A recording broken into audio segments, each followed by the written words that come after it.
Want to speak real Czech from your first lesson? Sign up for your free lifetime account at czechclass101.com. So, you decided to learn a new language.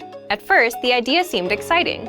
You bought a phrasebook, dictionary, and a subscription to an online class, ready to dive headfirst into the language. For the first day or two, all was well. You gained ground quickly, learning a few basic phrases and words. A week before, learning that language was just a dream, but now you're actually doing it. Then, the third and fourth day roll around. The excitement is wearing off. You encouraged yourself to continue, and another week or two goes by, but with a lot less progress. Suddenly, learning a new language doesn't fill you with excitement anymore. Now it feels more like dread. Sometimes it feels like you're drowning in grammatical cases, verb conjugations, and wonky pronunciation. It all seems too much to handle, so you start to think about giving up. But we encourage you not to give up. Learning a foreign language is difficult. We won't pretend like it isn't. But that doesn't mean you can't do it. Sometimes you just need to take a step back, reevaluate your approach, and come back to the language with a different perspective. In this video, we'll look at 4 tips for when learning a new language feels overwhelming. Number 1. Set aside a designated study time. Consistency is key when learning a foreign language. Studying 15 minutes 7 days a week will benefit you more than cramming in 2 hours 1 day a week. Set aside an amount of time that works best for you. If you can afford to spend an hour every day learning, that's awesome. Go for it. But don't feel bad if you can't spend that much time. Even 10 or 15 minutes a day goes a long way. Breaking up your learning into manageable time segments will relieve a lot of the stress that can come with studying a new language. Learning is not a race. Go at your own pace and try not to compare your progress with anyone else's. Number 2, take it one bite at a time. Now that you have your schedule under control, it's time to focus on what you'll actually be studying. It's recommended that every 1 to 2 weeks you focus on learning a very specific piece of the language. It could be a conjugation group, a case, tense, or a collection of theme vocabulary. Whatever you choose, hone in on it and do your best to feel comfortable with it before you move on to something else. Ever heard the saying, "How do you eat an elephant?" Focusing on one thing at a time helps you break the language into digestible chunks. Number 3, expose yourself to the language in different ways. Don't just sit around reading about grammar all day. Obviously, knowledge of grammar is important, but you want to spice up your practice as much as possible. In addition to grammatical study, try to mix in a combination of reading, writing, speaking, and listening.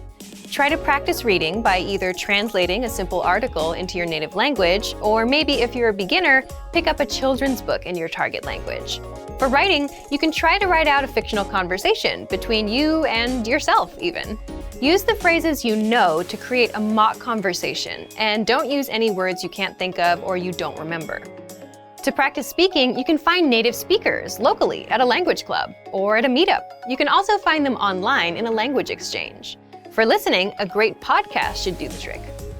Spread out each type of practice, listening, reading, speaking, and writing, across your regular language study schedule. This will give you a balanced experience in the language and should help keep things interesting. This method also works well when you use it to focus on a single aspect of the language like we talked about above. Number 4, set mini goals, not just big ones. If your only language learning goal is to be fluent, you're likely setting yourself up for disappointment. While speaking fluently can be your ultimate goal, it shouldn't be your only one. Try to set mini goals, month by month and week by week.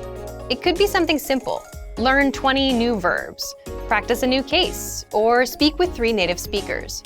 As long as it's specific and reasonable to achieve in a shorter amount of time, it should work fine. Not having mini goals alongside your ultimate goal is a lot like sprinting across a huge open field. There's no reference point, so for much of the time it feels like you're not any closer to your goal. It's not that you're not moving forward, it just feels like you're not. Without any trees or buildings to run past, it seems like you're running in place. Mini goals are like the trees and buildings of your language race. They help you see that you're moving forward and give you a sense of accomplishment. The desire for perfection can get in the way of your progress. Don't freak out when you struggle to speak or make a mistake. It's all a part of the learning process. Also, don't be afraid to speak, even if you know what you'll say won't be totally correct. It's better to do your best to communicate in the language and get it wrong than to never try at all. Learning a new language isn't always easy. In fact, oftentimes it's very hard. Don't let that discourage you, though. Use these tips to help keep you focused yet unstressed in your language learning. A little perseverance will go a long way. Before long, you'll be speaking better than you may have thought was possible. And for even more help learning a new language without getting overwhelmed, check out our complete language learning program. Sign up for your free lifetime account by clicking on the link in the description. Get tons of resources to have you speaking in your target language. And if you enjoyed these tips, hit the like button, share the video with anyone who's trying to learn a new language, and subscribe to our channel. We release new videos every week. I'll see you next time. Bye!